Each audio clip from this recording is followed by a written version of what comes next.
everybody, welcome to another Tiller's Turf Talk. We've had quite a bit of moisture here in the last couple of days, so it's a perfect time to get some fertiliser on. Now we know about the law of growing grass, that it needs light, it needs air, it needs water, but also it needs nutrition. So we've got Paul coming down the lane now. We're going to watch him put a bit of fertiliser on. We're going to talk a little bit more then about why we're doing it, what it's all about, what different types we can use, and generally learn a little bit about plant nutrition itself. So here's Paul on his way now.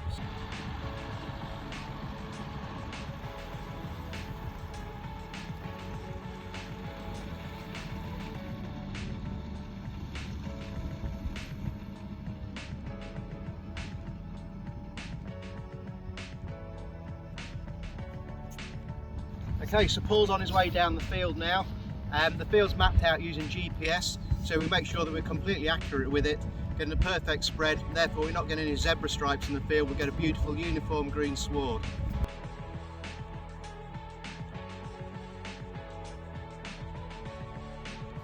So here we have a bag of fertiliser, and I just want to explain really some of the finer details on the bag.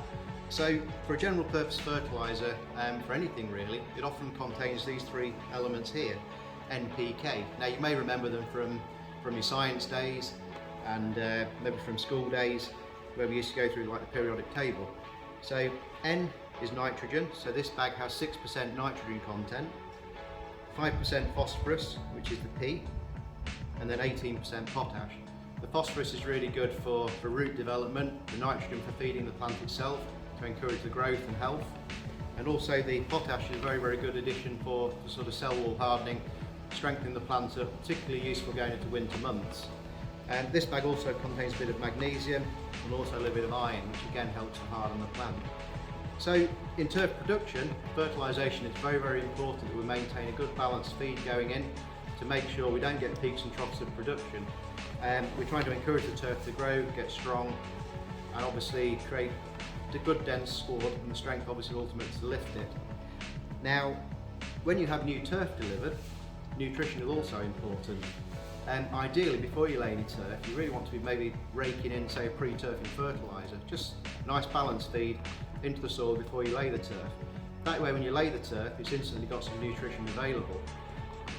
So after that, we have to remember that turf is a living thing, and it isn't just a single plant, it's thousands and thousands of individual plants that create the product. So each one of those is going to be crying out for some nutrition and some feed to keep it healthy. So we often liken new turf to, say, getting something like a new puppy, where if you don't feed it, you don't water it, you don't give it a bit of extra help in the early days, then it's very likely it's going to become sick, it's going to become maybe prone to illness, or in turf maybe disease, so which is quite often why we see things like red thread and everything occur a little bit later after the turf has been applied, where it maybe hasn't received the nutrition that it requires. So very important that we do this. And obviously we get blinded by all the numbers. My advice would always be to talk to a turf specialist. If you're on a very heavy type soil, it's going to retain nutrients a lot longer, so your feeding spells may be broader. If you're on a very light sandy free draining soil, then it's likely that the nutrition will disappear a lot quicker, so you may need to fertilise more frequently. But it's always worth talking to a lawn expert or a supplier, get the advice from them.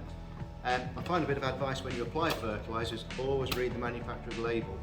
So get your application rates right, get your timings right, and you'll have a great healthy lawn moving forward. So just to finish off then, I just want to show you one or two different types of fertiliser. So we can have what we call compound fertilisers or blended fertilisers. Now, we can also have different granule sizes. So for instance, we have this one here. This one is quite a large prill size, as we call it. This is just a straight nitrogen fertiliser. Again, for an open sward or a longer, denser grass, then that sort of granule size would be absolutely okay. Here we have what we call compound fertiliser. So this will have equal proportions of NP and K on all the granules, and this is a mini granular, so very small particle size.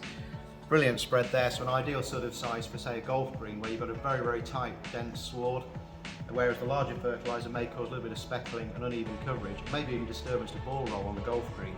So these smaller granules will disappear very quickly into the sward and get to the plant very quickly, and create absolutely minimal disturbance to any kind of clay. As always guys, thanks for watching.